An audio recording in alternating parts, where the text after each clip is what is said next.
Pengikutan terhadap imam. Hadrat Masih Maud alaihissalam bersabda, terdapat satu ayat dalam Al-Quran yang berbunyi, Afala yanzuruna ilal ibili kaifa khuliqat. Apakah mereka tidak melihat unta-unta bagaimana mereka diciptakan?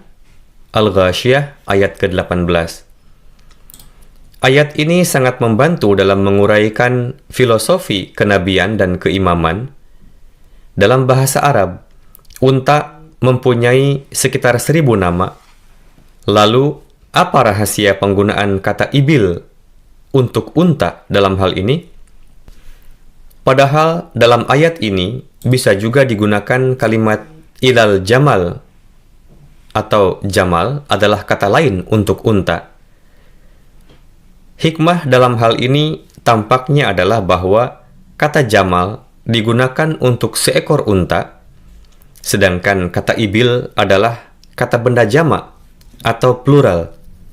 Dalam ayat ini, maksud Allah Ta'ala adalah untuk menunjukkan cara hewan ini hidup berdampingan secara sosial dalam keharmonisan bersama.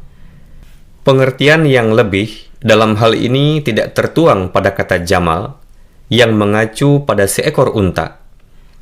Karena alasan inilah Allah Ta'ala lebih memilih kata ibil dalam konteks ini. Unta memiliki sifat mengikuti dan patuh terhadap satu sama lain. Perhatikan saja bagaimana unta bergerak dalam barisan panjang, dan mereka berjalan dengan cara dan kecepatan tertentu di belakang unta yang ada di depan.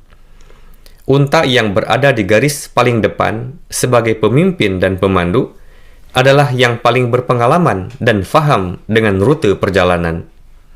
Selain itu, semua unta berjalan beriringan di belakang yang lain dengan kecepatan yang sama.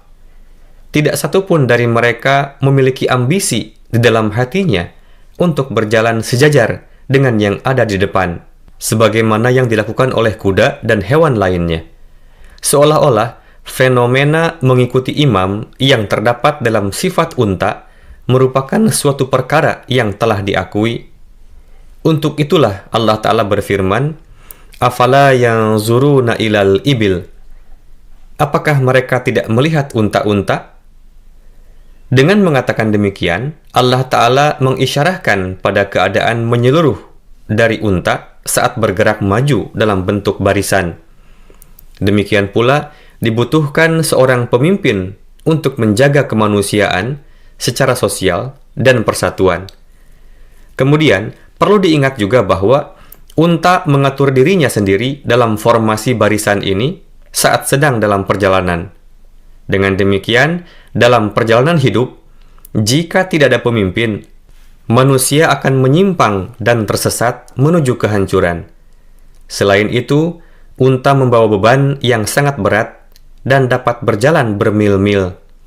Dari itu memberikan pelajaran kepada kita untuk meningkatkan kesabaran dan daya tahan. Keistimewaan unta yang lain adalah dalam perjalanan jauh, ia dapat menampung air yang cukup untuk berhari-hari dan tidak lalai. Oleh karena itu, seorang mukmin harus selalu siap dan memperhatikan perjalanannya sendiri, dan bekal terbaik dalam hal ini adalah ketakwaan. Fa inna khairaz zadit taqwa. Sesungguhnya sebaik-baik perbekalan adalah takwa. Al-Baqarah ayat 198. Kata yanzuruna, yakni mereka melihat, menunjukkan bahwa manusia tidak diinstruksikan untuk melihat seperti anak-anak. Faktanya, dengan contoh ini, kita mendapat pelajaran tentang ketaatan, yakni sebagaimana kehidupan sosial dan persatuan unta telah ditampilkan. Mereka memiliki kekuatan dalam mengikuti pemimpin mereka. Demikian pula adalah perlu bagi manusia untuk mempraktikannya dengan menunjukkan ketaatan kepada seorang imam. Karena unta yang diciptakan untuk melayani manusia pun memiliki kualitas ini.